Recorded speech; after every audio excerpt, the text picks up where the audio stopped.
كانوا أشد لك عبادة وأشد لك تمجيدا وتحميدا وأكثر لك تسبيحا والله তারা আরো বেশি বেশি পরিমাণে তাসবিহ পাঠ করতো, তারা আরো বেশি পরিমাণে ইবাদত করতো, তারা আরো বেশি পরিমাণে আপনার জিকির গুজার করতো। এবার আল্লাহ পাক রব্বুল আলামিন বলেন, ও ফেরেশতারা মাযা ইয়াসআলুনানি, আমার বান্দারা আমার কাছে কি চায়? এবার ফেরেশতা বলে, আল্লাহ তারা আপনার কাছে ইয়াসআলুনাকাল জান্নাহ, তারা আপনার কাছে জান্নাত চায়। এবার আল্লাহ পাক বলেন, ফেরেশতারা তারা কি আমার জান্নাত দেখছে? হাল রাআহা, তারা কি আমার জান্নাত দেখছে? ফেরেশতারা বলে, আল্লাহ না, তারা আপনার জান্নাত দেখে নাই। এবার আল্লাহ পাক বলে, যদি তারা আমার জান্নাত দেখতো, কাইফা লাউ রাআহা, যদি তারা আপনার আমার জান্নাত দেখতো তাহলে তারা কি করতো?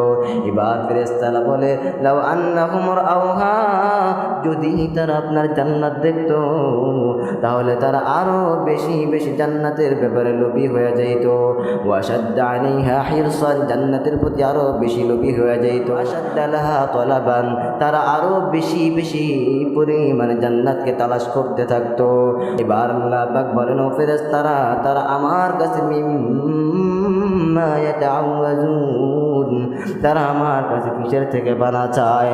এবার ফেরেশতারা বলে, ইয়াসআলুনাকা ক্বালা ইয়াকুলুনা মিনান নার, তারা আপনার কাছে জাহান্নাম থেকে পানা চায়, তারা আপনার কাছে জাহান্নাম থেকে মুক্তি চায়।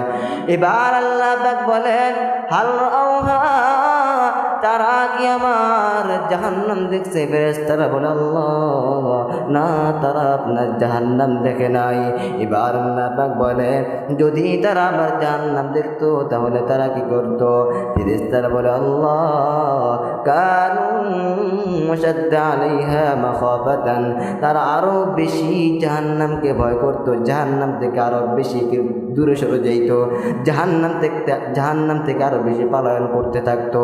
এবার আল্লাহ পাক বলেন, ও ফেরেশতারা তোমরা সাক্ষী থাকো, ইন্নী উশহিদুকুম ইন্নী ক্বাদ গফারতু লাহুম, এই মজলিসের মধ্যে যারা বসছে আমি আল্লাহ তাদের সবাইকে ক্ষমা করে দিলাম।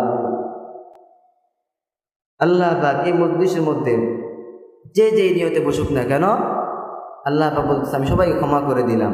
এবং ফেরেশতাদের সাথে ওয়াদা করতেছে, ফেরেশতাদের সাথে ওয়াদা করতেছে, যা তোমরা সাক্ষী থাকো আমি আল্লাহ এদেরকে ক্ষমা করে দিব এবং জান্নাতের মধ্যে দিয়ে দেব।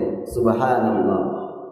এবার ফেরেশতারা বলে, আল্লাহ এই মজলিসের মধ্যে কেউ আসছে বয়ান শোনার জন্য, কেউ আসছে বয়ান না শোনার জন্য, অর্থাৎ কেউ নিয়ত করে এসেছে যে আমি আজকে হুজুরকে আলোচনা করে শুনবো, আবার কেউ আসছে তার কাঠ এমনি বসে আছে, আবার কেউ আসছে কোনো কাজের জন্য আসছে, এক একজন এক এক নিয়তে আসছে। আল্লাহ সবাই তো বয়ান শোনার জন্য আসেন, আপনি তো সবাইকে ক্ষমা করে দিলেন। আল্লাহ পাক বলেন, এই মজলিসের এত দাম, এত দাম, আমি আল্লাহ পাক রব্বুল আলামিন এই মজলিসের বরকতে আমি আল্লাহ সবাইকে ক্ষমা করে দিলাম। একত এই মজলিসে এমনিতেই 12 মাস সবসময়ের জন্য এই মজলিসের গুরুত্ব বেশি, ফজিলত বেশি, ফজিলতপূর্ণ মজলিস, জিকিরের মজলিসগুলো। তার উপর আজকে বারাত, শবে বারাতের রাত, শবে বারাত,